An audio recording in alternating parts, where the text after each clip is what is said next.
नमस्कार। आज हम डिस्कस करेंगे गिरिराज पत्रिका, जो कि हिमाचल प्रदेश की साप्ताहिक पत्रिका है। गिरिराज पत्रिका डिस्कस करेंगे। हिमाचल प्रदेश की साप्ताहिक पत्रिका है। जून महीने का गिरिराज पत्रिका का ये हम सेकंड पार्ट डिस्कस करेंगे। इससे पहले जून महीने का एक पार्ट और प्रीवियस जितने भी मंथ हुए हैं उन सबको हम डिस्कस कर चुके हैं और उनका कंपाइल कर मंथली एडिशन जो है वो टेलीग्राम पर PDF की फॉर्म में अपलोड भी कर दिया गया है। आज जून महीने के सेकंड पार्ट से डिस्कशन को स्टार्ट करेंगे। सबसे पहला क्वेश्चन देखिए यहाँ पर क्या पूछा जाता है। बोलते हैं how many medal won by Himachal Pradesh in Khelo India para games 2025। तो ये खेलो इंडिया पैरा गेम्स हुई 2025 की। अब बोलते हैं कि जो खेलो इंडिया पैरा गेम्स 2025 की हुई, इसमें इंडिया के द्वारा कितने मेडल जो था वो जीते गए। खेलो इंडिया पैरा गेम्स की अगर आप मेडल टैली देखते हैं तो इसमें हिमाचल के द्वारा जो है वो 5 मेडल जो था वो जीते गए। कितने मेडल जीते गए हिमाचल के द्वारा? 5 मेडल हिमाचल के द्वारा जीते गए। अब देखो, मेडल भी अलग अलग श्रेणी में होते हैं। गोल्ड मेडल होते हैं, सिल्वर मेडल होते हैं, ब्रॉन्ज मेडल होते हैं। तो हिमाचल के द्वारा जो 5 मेडल जीते गए हैं उसमें से गोल्ड मेडल एक भी नहीं है। सिल्वर मेडल की अगर हम बात करते हैं तो 3 सिल्वर मेडल जीते गए हैं, 2 जो हैं वो ब्रॉन्ज मेडल जीते गए हैं। तो टोटल 5 मेडल इस तरह से हिमाचल ने जीते हैं। हिमाचल का नंबर क्या रहा है? रैंक 22nd रैंक जो है वो हिमाचल का रहा है। अच्छा, पहले स्थान पर जो है वो कौन सा स्टेट जो है वो रहा है? पहले स्थान पर जो है अगर हम बात करते हैं तो हरियाणा स्टेट जो है वो रहा है। हरियाणा के द्वारा कितने मेडल जो हैं वो टोटल जीते गए? 104 मेडल हरियाणा के द्वारा जीते गए हैं, जिसमें से 34 गोल्ड मेडल हैं, 34 के अलावा 39 सिल्वर मेडल हैं और बाकी के 31 जो है वो ब्रॉन्ज मेडल हैं। 104 मेडल इसके द्वारा जीते गए हैं। दूसरे नंबर पर जो है वो कौन सा स्टेट आता है? दूसरे नंबर पर जो है तमिलनाडु स्टेट जो है वो आता है। तमिलनाडु की अगर हम बात करते हैं तो तमिलनाडु के द्वारा जो है वो टोटल कितने मेडल? 74 मेडल जो है वो इसके द्वारा जीते गए। 74 मेडल में से जो है वो 28 जो है वो गोल्ड मेडल हैं, 28 के अलावा 19 जो है वो सिल्वर मेडल हैं और बाकी के बचे हुए 27 जो है वो ब्रॉन्ज मेडल है। तीसरे नंबर पर जो है वो कौन सा स्टेट आता है? तो तीसरे नंबर पर जो है वो उत्तर प्रदेश स्टेट जो है वो आता है। उत्तर प्रदेश स्टेट के द्वारा 64 मेडल जीते गए हैं। 23 गोल्ड मेडल हो गए, 21 सिल्वर मेडल हो गए, बाकी के बचे हुए 20 जो है वो ब्रॉन्ज मेडल है। तो 64 मेडल इसके द्वारा जीते गए हैं। तो टॉप के हमने 3 स्टेट जान लिए, हमने हिमाचल का रैंक जान लिया, हिमाचल की मेडल टैली जान ली। अब इंडिविजुअली क्वेश्चन क्या बन सकता है? इंडिविजुअली क्वेश्चन ये बन सकता है कि हिमाचल के द्वारा कितने गोल्ड मेडल जीते गए? एक भी नहीं जीता गया। हिमाचल के द्वारा कितने सिल्वर मेडल जीते गए? हिमाचल ने 3 सिल्वर मेडल जीते। हिमाचल के द्वारा कितने ब्रॉन्ज मेडल जीते गए? हिमाचल के द्वारा 2 ब्रॉन्ज मेडल जीते गए। टोटल हिमाचल ने 5 मेडल जीते। और ये क्वेश्चन किसी भी फॉर्म में क्यों ना बने, अगर आपने डिटेल से पढ़ा होगा तो कभी गलत नहीं होगा। इस बार 2025 में ये जो खेलो इंडिया पैरा गेम्स हुए, ये जो खेलो इंडिया पैरा गेम्स का था, ये सेकंड एडिशन जो है वो इस बार हुआ। ये हुआ कहाँ पर? ये न्यू दिल्ली में जो है वो हुआ था। न्यू दिल्ली में ये जो था वो हुआ था। और मेडल टैली तो आपने कम्प्लीटली जो है वो देख ही ली। तो मेडल टैली याद रह जाएगी, आपको स्टेट के रैंक याद रह जाएंगे। इतना हो गया। अगले क्वेश्चन की ओर जो है वो चलते हैं। नेक्स्ट क्वेश्चन में बोलते हैं under eco tourism policy 2024 how many eco tourism sites will the Himachal Pradesh government develop in various forest circles. तो बोलते हैं कि पारिस्थितिक पर्यटन नीति 2024 के तहत हिमाचल प्रदेश सरकार विभिन्न वन सर्कलों में कितने पारिस्थितिकी पर्यटन इको टूरिज्म स्थलों का विकास जो है वो करेगी। तो हिमाचल प्रदेश इको टूरिज्म पॉलिसी 2024 के तहत जो है वो 77 जो है वो इस तरह के जो है वो इको टूरिज्म साइट्स को जो है वो डेवलप करेगी और वेरियस फॉरेस्ट सर्कल में जो है ये डेवलप की जाएंगी।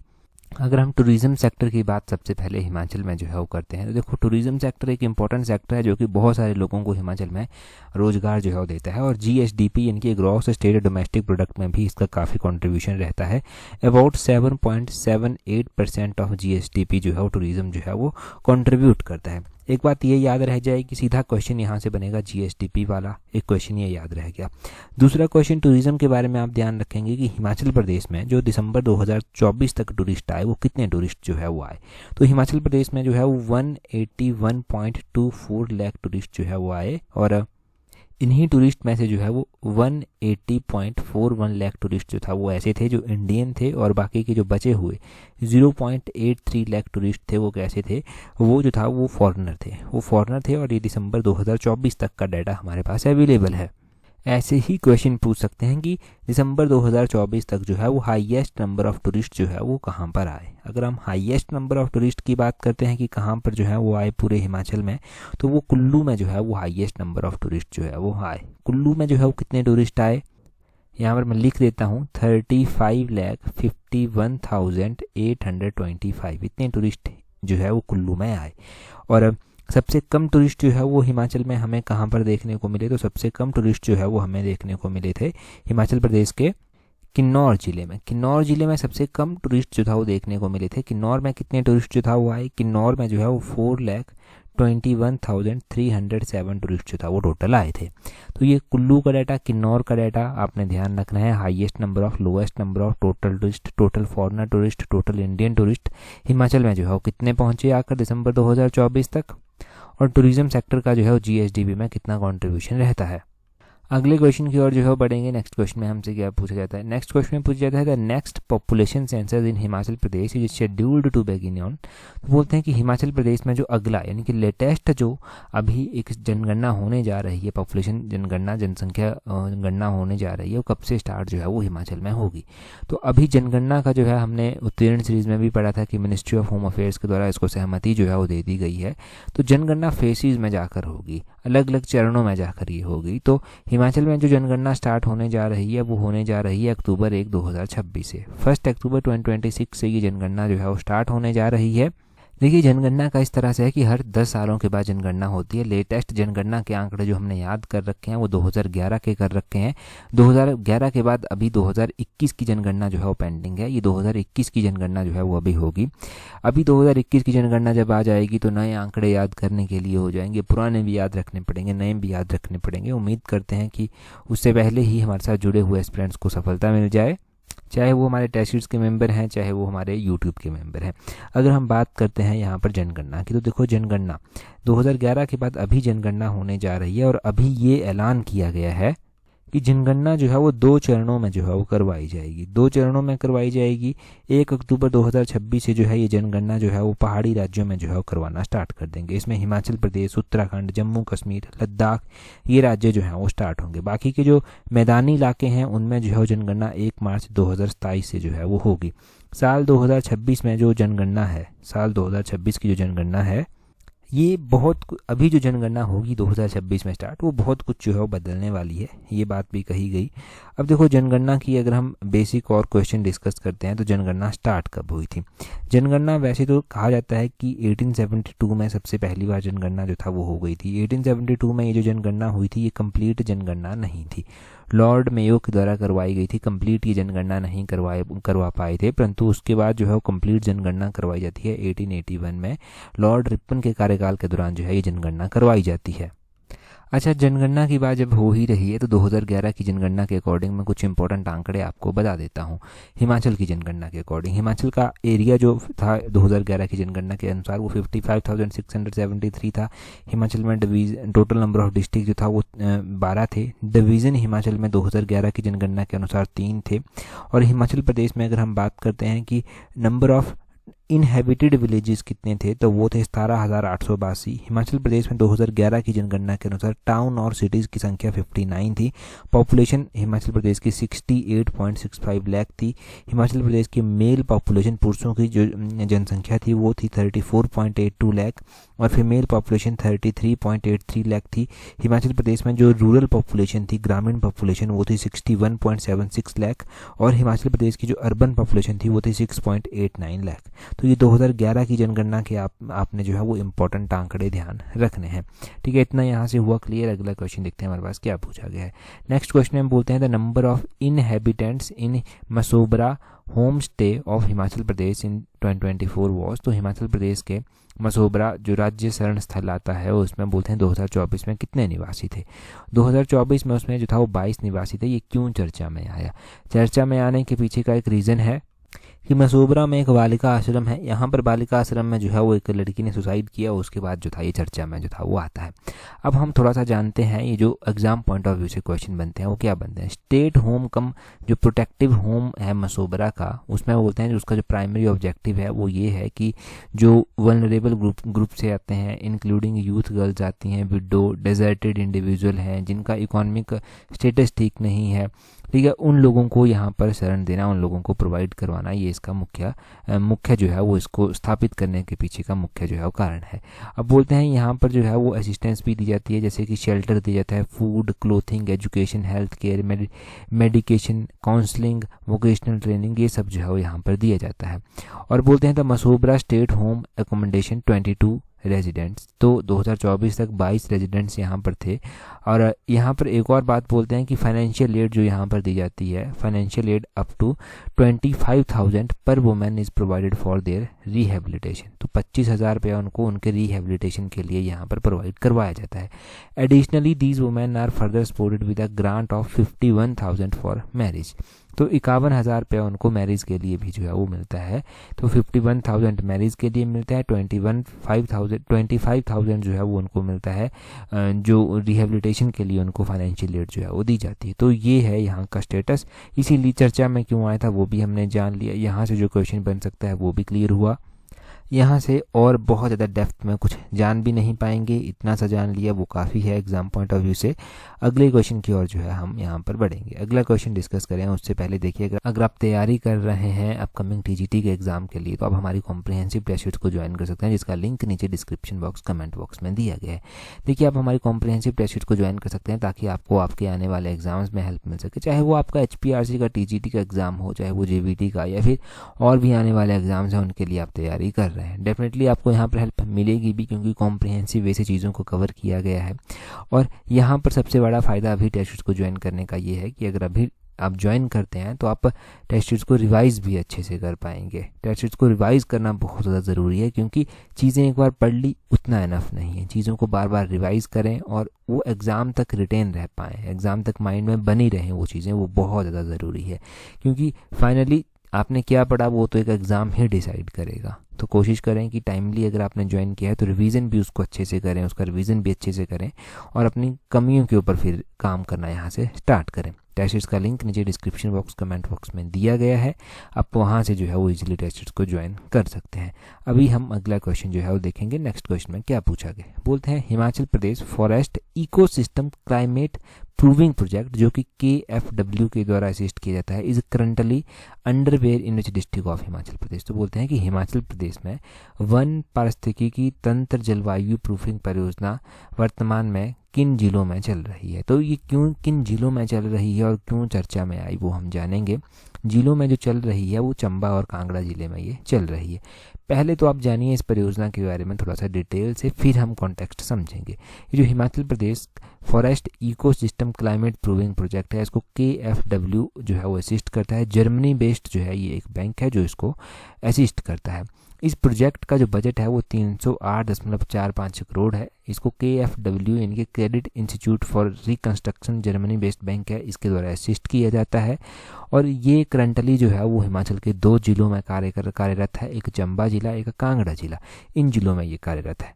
ये आपको पता चल गया। अब आप जानिए कि चर्चा में आने के पीछे का अहम रीज़न क्या था, क्या इंपॉर्टेंट रीज़न था कि ये जो है वो चर्चा में जो है वो आया। चर्चा में आने के पीछे का रीज़न, अभी जो है वो हिमाचल के मुख्यमंत्री के द्वारा जो है वो कांगड़ा जिला का जो देहरा में KFW परियोजना है और चंबा के कुछ क्षेत्रों में ये कार्यरत है, वहाँ पर जो है जो ग्राम वन प्रबंधन समितियाँ हैं उनको सम्मानित किया गया। इन जो मुख्यमंत्री हैं इन्होंने राज्य स्तर पर वर्ष 2021-22 के लिए प्रथम पुरस्कार दिया। प्रथम पुरस्कार देहरा वन मंडल की ग्राम वन प्रबंधन समिति लगड़ू को जो है वो दिया गया और इसको 1 लाख रुपये का जो है वो यहाँ पर जो है चेक दिया गया। और दूसरा जो है वो यहाँ पर पुरस्कार जो है वो डलहौजी का जो वन मंडल है उसकी जो ग्राम वन प्रबंधन समिति है छंबर कर उसको दिया गया और 60,000 रुपया यहाँ पर दिया गया। तीसरा पुरस्कार देहरा वन मंडल के तहत ही आने वाली ग्राम वन प्रबंधन समिति भटेड़ को दिया गया और तीसरे नंबर पर आने वाले इस समिति को जो है वो 40,000 रुपया जो है वो दिया गया। वर्ष 2022-23 के लिए राज्य स्तर का 1 लाख रुपए का प्रथम पुरस्कार जो है वो देहरा वन मंडल की ही ग्राम वन समिति भटेड़ को दिया गया। देखो, पहले हमने 2021-22 का जाना, 21-22 का हमने जाना, फिर 21-22 के बाद हमने 2022-23 का जानना स्टार्ट किया है। तो 2022-23 में पहला जो दिया गया पुरस्कार वो देहरा वन मंडल की ग्राम वन प्रबंधन समिति भटेड़ को दिया और दूसरा पुरस्कार जो है वो देहरा वन मंडल की ग्राम वन प्रबंधन समिति जैनी को दिया गया। जैनी मसरूर 2 को जो था वो दिया गया और इसको दूसरे नंबर पर जो है 60,000 रुपया दिया गया। तीसरा पुरस्कार जो है देहरा वन मंडल की ग्राम वन प्रबंधन समिति लगड़ू को दिया गया और 40,000 रुपये का पुरस्कार यहाँ पर दिया गया। फिर 2023-24 के भी जो है वो पुरस्कार दिए गए। 2023-24 में पहला पुरस्कार देहरा वन मंडल की ग्राम वन समिति जैनी मसरूर 2 को जो है वो दिया गया और दूसरा पुरस्कार 60,000 रुपये, दूसरा पुरस्कार में 60,000 रुपये दिया गया, वो देहरा वन मंडल की ग्राम वन प्रबंधन समिति भटेड़ को दिया गया और तीसरा पुरस्कार जो है वो देहरा वन मंडल की ग्राम वन प्रबंधन समिति लगड़ू को दिया गया और 40,000 रुपया यहाँ पर दिया गया। तो ये पुरस्कार आपने देखे कि 2021-22, 22-23, 23-24 के लिए दिए गए। किस किस ग्राम वन प्रबंधन समिति को दिए गए वो आपने देख लिया यहाँ पर। यहाँ से क्वेश्चन बनने की संभावना ऐसे कम है थोड़ी सी, परंतु फिर भी क्वेश्चन पूछा जा सकता है। एग्जामिनर का माइंड सेट आप एस्टिमेट नहीं कर सकते, उसको अंडर एस्टिमेट नहीं कर सकते। तो कोशिश करें कि इनको याद रखें जो मैंने बताया, और ये तो इम्पोर्टेंट है ही है जो यहाँ पर लिखा गया है। ठीक है, ये तो बहुत इंपॉर्टेंट है, यहाँ से तो क्वेश्चन बनता ही बनता है एग्जाम में। अगला क्वेश्चन देखिए, बोलते हैं कंसीडर द फॉलोइंग स्टेटमेंट। कुछ स्टेटमेंट्स दी गई हैं। सबसे पहली स्टेटमेंट दी गई है इंदिरा गांधी सुख शिक्षा योजना के बारे में। बोलते हैं नोटिफाइड इन सितंबर 2023 की जो इंदिरा गांधी सुख शिक्षा योजना है ये सितंबर 2023 में अधिसूचित की गई थी। दूसरी स्टेटमेंट में बोलते हैं under Indira Gandhi Sukh Shiksha Yojana all eligible children of widowed, destitute and abandoned women and disable parents between the age of 0 to 18 will given 1,500 per month. की इस इंदिरा गांधी सुख शिक्षा योजना के तहत जो विधवा, निराश्रित या फिर परित्यक्त महिलाएं हैं और 0 से 18 तक के बच्चे हैं, उनके कोई विकलांग माता पिता हैं उनके बच्चे, उनको प्रति माह जो है 1,500 रुपया जो है वो दिया जाता है। देखो, इंदिरा गांधी सुख शिक्षा योजना के बारे में डिटेल से जानेंगे। पहली स्टेटमेंट से एनालाइज करना स्टार्ट करते हैं। पहली स्टेटमेंट में ये बोला गया है कि इस योजना को 2023 सितंबर में नोटिफाई किया गया था। पहली स्टेटमेंट गलत है। और दूसरे में बोला गया है कि इसमें 1,500 रुपये पर मंथ दिया जाता है, वो स्टेटमेंट भी गलत है। ठीक है, अब हम इनको करेक्ट करेंगे। तो बोलते हैं चूज द करेक्ट ऑप्शन। यहाँ पर तो कोई भी करेक्ट नहीं है, तो none of these is correct. Option D जो है वो इसका सही आंसर हो जाएगा। अब हम इस योजना के बारे में थोड़ा डिटेल से जानते हैं। ये जो इंदिरा गांधी सुख शिक्षा योजना है इसको नोटिफाई किया गया था सितंबर 2024 में। ये बात पहले ध्यान रखें। इसमें जो all eligible of widowed, destitute and abandoned women and disable parents between 0 to 18 है, उनके बच्चों को 1,000 रुपया पर मंथ जो है वो दिया जाता है। और इसमें एक और कंडीशन रखी गई है कि इनकी जो फैमिली इनकम है वो 1 लाख रुपये पर एनम से ज़्यादा नहीं होनी चाहिए। To ensure the proper education of this children, ये सब जो है वो किया गया है ताकि इन बच्चों को प्रॉपर एजुकेशन मिल सके। ये यहाँ पर इसलिए किया गया है। तो ये हो गया इंदिरा गांधी सुख शिक्षा योजना के बारे में। ठीक है, तो इंदिरा गांधी सुख शिक्षा योजना आपने ध्यान रखना है। यहाँ से एक्सपेक्टेड है क्वेश्चन की आने वाले एग्जाम्स में, यहाँ से कुछ ना कुछ घुमा फिरा कर जो है वो क्वेश्चन बनेंगे ही बनेंगे। अगला क्वेश्चन हम देखेंगे। नेक्स्ट क्वेश्चन में क्या बोलते हैं how much assistance provided under मुख्यमंत्री शगुन योजना।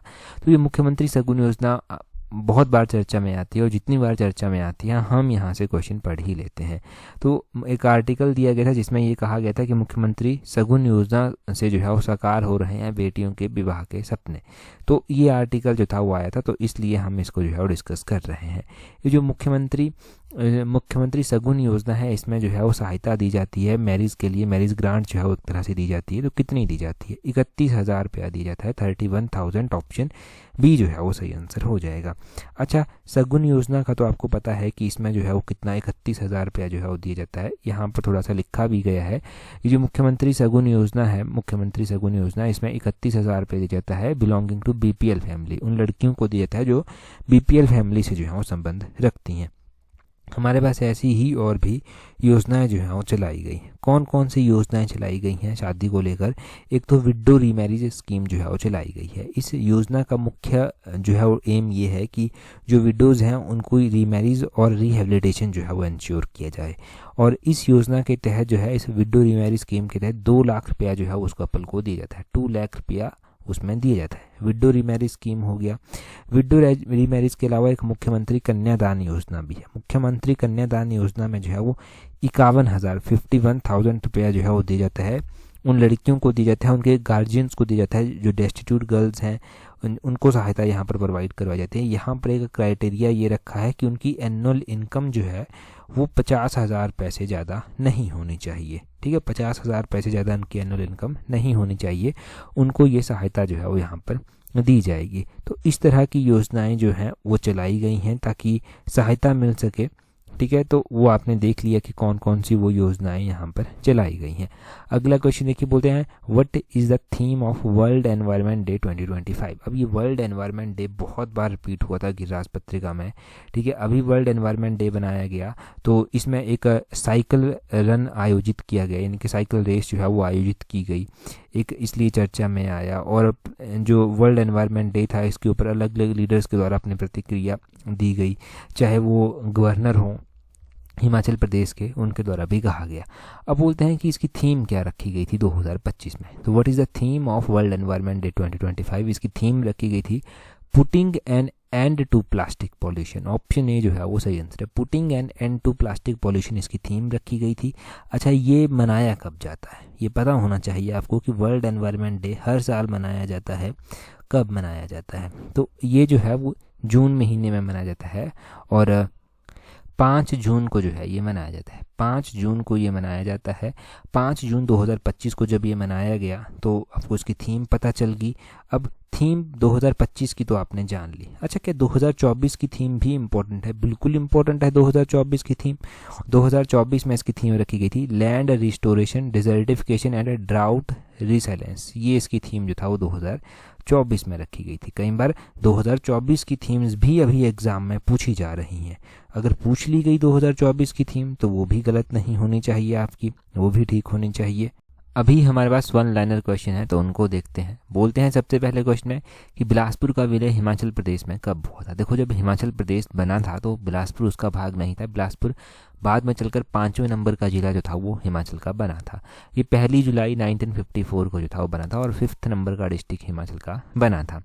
आगे बोलते हैं कि रोहतांग दर्रे पर पहुंचने वाला पहला अंग्रेज कौन था। तो रोहतांग दर्रे पर पहुंचने वाला जो पहला अंग्रेज था वो जो था वो विलियम मूरक्राफ्ट था।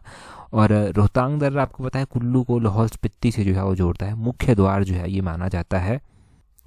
अच्छा, रोहतांग टनल भी अभी तो ओपन हुई है वो काफ़ी टाइम पहले से, तो रोहतांग टनल की भी बात की जाती है एग्ज़ाम में कई बार कि ये जो रोहतांग टनल है ये कितनी लंबी टनल जो है वो आती है और इस टनल को नाम क्या दिया गया है। तो देखो, रोहतांग टनल की अगर हम बात करते हैं तो ये 9.02 किलोमीटर टनल जो है वो आती है लंबी। कितनी? 9.02 किलोमीटर लंबी टनल जो है ये आती है और इसको अटल टनल जो है वो बोलते हैं।